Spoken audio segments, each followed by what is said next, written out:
Hey everybody, my name is Dave. Welcome to another video, and yes, another vlog. I'm sorry, I know people are probably getting tired of vlogs and like, oh, give us a different type of video, I'm sure. Well, it'll be coming soon enough. I actually give an update about that idea in another vlog. Yeah, I know. Um, Coming out tomorrow. But today I wanted to release a vlog that I've been doing annually for the past 5 years. Something like that. For those who don't know, I've been putting together like little vlogs encouraging everyone that things are going to be okay. And I think more than ever right now, that kind of thing might be needed. With everything going on in the world just falling apart, I kind of wanted to say some supportive words of encouragement on it. Now, I'm not going to give any like detailed conversation or anything like that. Like always, there's going to be no confidential things said because of duh. But I think one thing that has been catching my attention a lot recently is a lot of people are scared for one reason or the other. And in a manner of speaking, the whole world is kind of just falling apart. And for some, it seems like the attention's just the needed attention for some details is just not being given at all, whereas others are adamant with the decisions being made. And it's getting to a point where it's getting hectic for a lot of people. And realistically, I am impacted by that, believe it or not. I'm sure some of you watching this vlog already know this and already know why. However, those are usually the individuals who are subbed to this channel who actually know me in real life. I am very open about this with people who I'm close with. That includes my friend Erin, my family, my wife, my in-laws when needed, and even fellow creator D9. Um,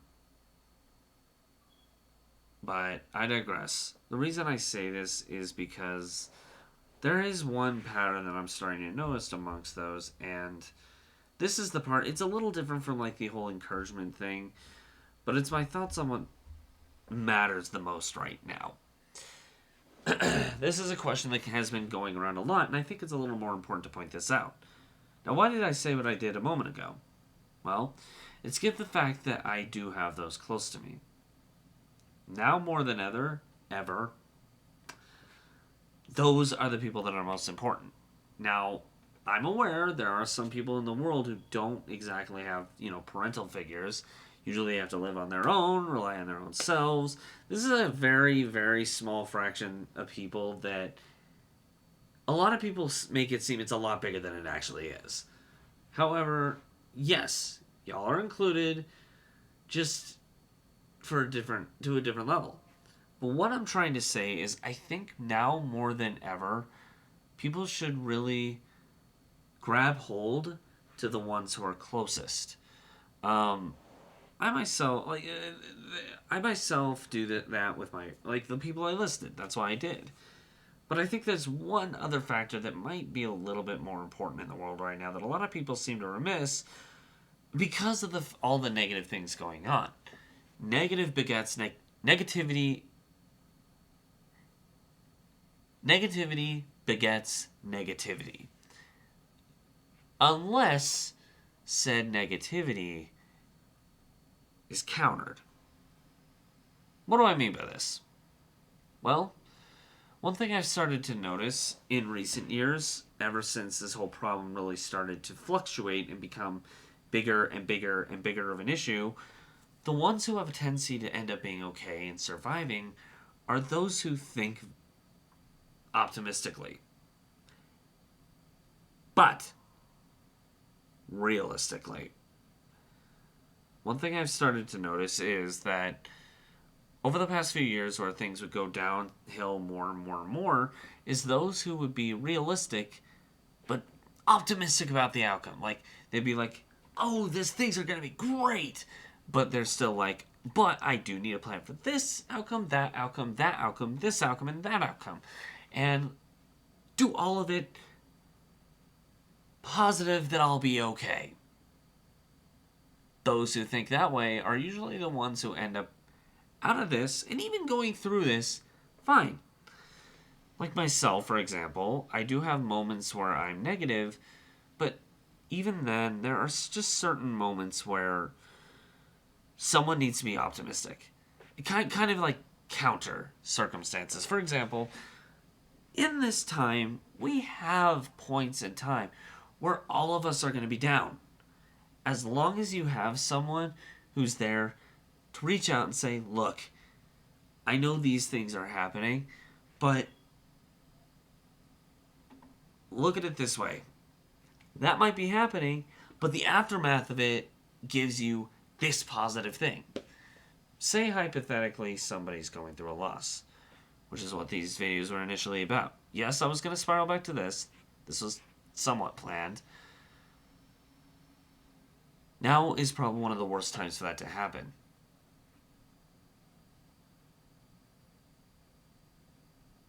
Mourning is normal. But just mourning would get you nowhere. When my grandfather died 2 years ago, I was so distraught over it that it caused a medical issue for me. Many people looked at a video I posted. I was planning on doing a line of videos, but in the first one I posted, I looked like I was drunk. I wasn't, but it looked like it. What was really going on was a downward spiral of a medical problem that I've been dealing with for years.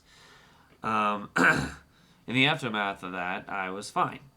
I went to the funeral and never got to say a proper goodbye, unfortunately, but this medical thing also causes me to have a chunk of memory lost from myself surrounding the time period where the medical event happens. So unfortunately, I can't remember saying goodbye. But I don't let it bother me. Over time, I've found in other people that those who take from the loved ones they lost and say, what did I learn from this individual that I can progress through my life now with? I did that. And I've been okay. The same could be said for like the bigger events. The rage against ICE, or the deportation problems, or if you're living elsewhere and there's like a financial issue. There are hundreds of thousands of problems going on in the world right now. These are kind of the biggest ones I hear of, the three that I just listed. However, look at it this way. Getting upset or angry or anything like that, it's not going to really get anyone anywhere. Except for maybe more rage. But how is that going to get you the outcome you want? I know it's a stupid question. I'm sure there are a lot of people look at it and get feisty or upset or something like that. But the reality of it is, think back to prior to this problem and ask yourself, was there any point in time in your life where you were saying, I wish this was the case, I wish that was the case? And tell me, with this problem going on, have any of these situations I've listed suddenly become accessible more than before because of the shift in gears? If so, then great. Happens for a reason, but if not, wait till you get to the end of the issue and it'll be there. This is something I've started to notice, especially recently. And I know it seems like I'm getting scattered examples. I guess the point I'm trying to make is that there are many people who've been struggling recently to the point of just downright depression, whether medical or not. But to be honest, if y'all just persevere, push through everything negative going on right now, there is a light at the end of the tunnel, whether you see it or not. That light might just be a little candle, or a crack in the wall that's like a bunch of little rocks that if you kick it down, once you reach the end, you'll see another opening to the outside world. I know it's an interesting metaphor to use, but it does work. There is always hope if you keep persevering, even if it's not desired. And this is something that I've noticed in myself and in many others over time. And I'm sure there are people out there who are just like, oh, but that's them, I'm different. No, you're not. You might say that, you might think that, but in the metaphorical sense, in the symbolism sense, nobody is different on that front. Everyone has what they need at the end of that tunnel. Whether they think it or not.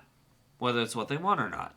I think a good example of that part is, I want to be an entertainer. I want to be an influencer. I want to be a lot of different things that help people be happy, entertained, laughing. Yes, even at my own pain sometimes. But I think the most important thing for me isn't what I want, but what I need to persevere. I think the biggest problem anybody else has had over all else is that people get depressed but then subside their own needs. Sometimes for the case of another person, but sometimes just out of spite or forgetfulness. Remember, one of the most important rules to survive in our world nowadays: look after yourself over everyone else. Culturally speaking, some people don't believe in this idea. But when you look at the details of what's going on in those individuals' lives, they're falling apart more than others are. I mean, don't get me wrong, everyone is just tearing apart at the seams right now. But that specific category of person who doesn't take care of themselves over everyone else, they probably have it worse than anybody else. Now, of course, when I say this, I mean peers. There's this big idea that parents should help their children. And to a fault, this should be true no matter what culture you are, no matter where you're from, what you believe. Because a parent is a guide if they're parenting correctly. If not, then a parental figure, a guardian, all of these categories fall under this. Turn to them. And if you don't trust anyone under that category, that's okay too. In that case, you're probably the kind of person who's going through a trial that pushes you to do more to take care of yourself. And if that's the case, great. You probably are already doing what I'm saying. But for those who need that push, that's okay too. Realistically, you always need to make sure you take care of yourself first. However, sometimes help is needed. These individuals who do already do it usually end up refusing to ask for help. Don't do that too much, or you will damage yourself to where it won't matter. Take care of yourself however way needed. Next, family. In whatever order your culture believes in, because each one is different. In my case, my wife would be the second. And in the future, when I have kids, my kids would. Those would be the first. Then my parents and my siblings, etc., etc. I think my in-laws would follow into the same category as my parents. I'm sorry, I'm stumbling a lot. This is a topic, though, and the reason I'm explaining this part is because I think the example is needed. Never subside yourself, but once you're well taken care of, don't push aside others. And sometimes, if helping others does help take care of you, then do that. This action could more or less help with what's going on in the now. Any of the things that have been said in this video can do that. So I think these are the things that are the most important to help us get through this large trial that everyone's going through simultaneously. And in the end of it all, it'll either be World War III Or basically Star Wars Episode 1 all over again. You know, where the treaty was signed and yada yada yada, that fun stuff. Yeah, that. Like contractual stuff, I guess. I don't know. Depending on how the cards are played, anything can happen. But in the end, it is all determined on how we play our own lives and how it balances well with others. And who knows? Maybe we'll all end up fine, or maybe we'll end up in apocalypse. I don't know. But never stop looking forward and never stop taking care of yourself. I think that's the whole point of what I'm trying to get out of this video. Keep an eye out for those you care about, but those two always come first, and I promise everything from here forward, as long as you do that and you think optimistically about what the future may hold, you'll be surprised what good things you can find along the way. And in my personal opinion, for my best example, is on my hand. But that's just me. And these are my thoughts on the matter. If you have any other additional things that could be said, why not let us know in the comments below? Just make sure they're encouraging. If I notice anything negative down there, instant removal. That's what I'm going to start doing. Especially since I'm also starting to remove a lot of the rage from a lot of the soul stuff that I'm doing. I think it's good to maintain a good channel appearance. In my mind. But anyway, thank you guys for tuning into this video. I hope what was said here helped someone out there. I almost completely phased on making this video, to be honest, but it needed to be made, and this is a thing I'm going to keep doing from here forward. It's not changing. As far as channel updates go, you will find a video up tomorrow, recorded before this and completely not realizing I'm doing this. Heh. But expect that tomorrow. Thank you guys for watching this video. Hope you guys are enjoying the channel's content so far within this year. The streams are mainline once again. I'm still working on the script for the... I know, it's taking a lot longer than I thought it would because I'm altering a bunch of stuff. But hopefully you'll guys enjoy that when that comes out. If not, we'll go back to the Let's Play thing. Except it'll just be two back and forth with each other. But we'll figure that out later. For right now, thank you guys once again for tuning in this video. Hope it helps you guys, even if just a little bit. And we will see all of you later. Bye, everyone.